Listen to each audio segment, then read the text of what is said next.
Today's video is about the 5 ways or the 5 tips of understanding why your salesperson or your sales team is not performing. You see, if you have a sales team or a salesperson on your squad, on your team, and he's not performing, there's a reason why he's not doing what he's supposed to do. There's a reason why he's not performing at the levels that you want him to perform at. Outside of training, outside of everything else, like let's say he's an amazing salesperson and an amazing individual, he always has consistent results, and all of a sudden for the past couple of weeks, for the past maybe month or two, his performance is not hitting it. Like you can tell there's something off with this individual.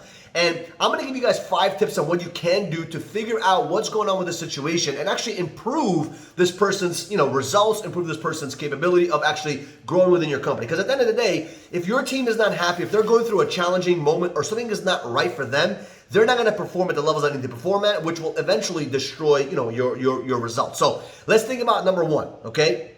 Pay attention to people's attitudes and their behavior. So first of all, how do you find out when someone's not performing at the right levels? It's not just about the sales. Don't just look at the numbers. Don't look at just the statistics on the leadership board or whatever it is that you actually track the sales. Like, don't look at what revenue they're bringing in, but look at their behavior. Look at their attitude. Okay, pay attention to that. And don't just look at it when their attitude is bad. Look at it when it's good as well. So like, for example, if I have sales guys come into my office, I pay attention to how they come in and how they leave every single day. I pay attention to everything. What they say, how they say it, when they're saying it, how they even dress. I pay attention to all those things because I want to know, like, is he having an amazing day or is he having an amazing week or what's going on with this individual? Because remember, this goes for all the 5 tips that I'm going to tell you right now. If you do not care about them, why should they care about you? It's very important. Okay, and I'm going to talk about that in one of the tips. But if you don't care about them, why should they care about you and your business? So think about that, okay? So pay attention to their behavior, pay attention to their attitude, pay attention to how they're coming in. And when you see those things, like for example, he's wearing an amazing shirt and amazing pants every single day, he's excited, he's upbeat. And then for the last week, he's coming in a little bit beat up. His shirt is not clean. His shirt, is instead of button, with a button, I'm sure he's coming with a t-shirt. Like something is changing in that individual. You got to pick it up. And don't wait for the last moment to start to have a conversation with them. Ask them, okay, which is the second tip. Ask them about what's going on in their life, okay? Ask them what's going on with their habits. Ask them what's going on with their rituals. Ask them what's going on with their situation, because the most important thing you need to do is ask them questions. And asking them is very important because when you ask them, it shows that you actually care for them, okay, which is another tip. So number 1 is what? Pay attention to the habits, pay attention to the attitude, pay attention to their behavior. And number 2, ask them questions about their habits and their rituals. So for example, if your guy always goes to the gym in the morning and all of a sudden you see him coming back into the room with a bad attitude, there's a reason why. Ask him, hey, when's the last time you went to the gym?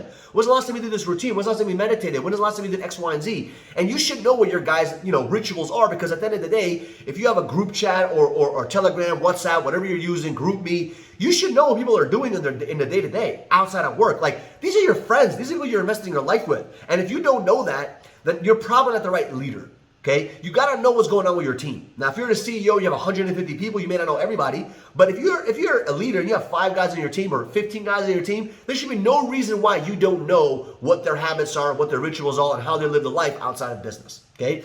The third thing is ask them about their home life. Remember, if their home life is a wreck, their business life is going to be a wreck. And that's going to affect you as a business owner or you as a sales leader, okay? You have to understand that what goes on in their home is a major influence on how they're going to behave in the business and how they're going to affect your customers. So it's very important to realize, okay, ask them questions about what's going on with their home life. How is their marriage? How is their relationship with their wife? How is their relationship with their husband? How is their relationship with their kids? How is their relationship with their parents?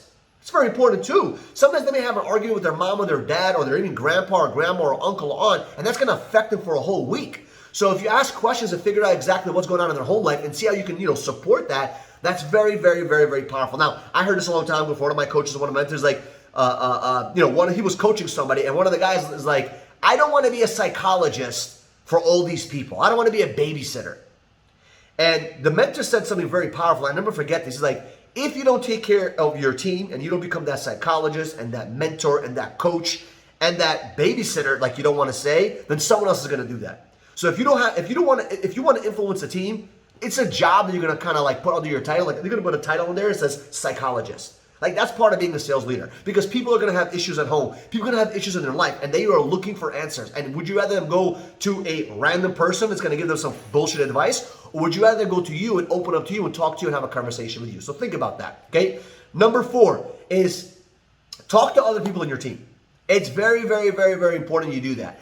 I don't want to just ask Joey what's going on in his life. I want to ask Bobby, because Bobby's always working with Joey. Hey, Bobby, how's Joey doing, man?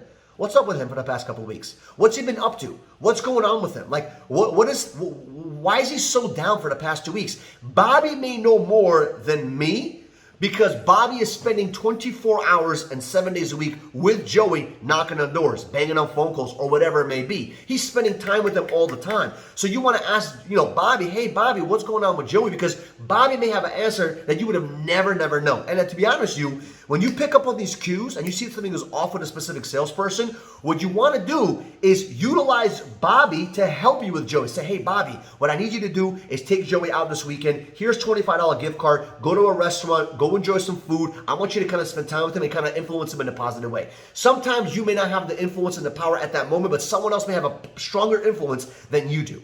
And it's very important to utilize all the resources you have in your team to help build that out. Okay? And number 5 is always ask questions. Okay? If you care for them, which we talked about. If you care for them, not for the results they create. Don't care for salespeople because they're going to create a result for your sales team or for your business or for your numbers. Like, people can see right through that. Care for them because you care for them and for who they are as individuals, as people. And I promise you, if you care for people, they will care for you, which will in turn, they will care for your business. Okay? And they will care for your numbers. But if you don't care for them, they ain't gonna care about you. So be there for other people. Okay? Understand what goes on through people's lives. Be mindful that they're going through situations. They're human beings. Divorces happen. Relationships can go up and down. Situations can happen. This is life, guys. And if you take care of them, like a psychologist, like a babysitter, maybe you don't want to hear that, but that's kind of the truth. If you don't want to take care of your team, then you're probably not going to have a team for long. But if you take care of them and you invest in them, I promise you, you'll have a huge reward, because at the end of the day, your team will take care of you when you're going through those situations. So I love you guys. Subscribe to the channel if you haven't. So if you want to learn about sales leadership, building a sales team, and learning how to even create systems for your business, this is the channel for you. So share this with a friend and subscribe to the channel. I'll see you guys in the next video.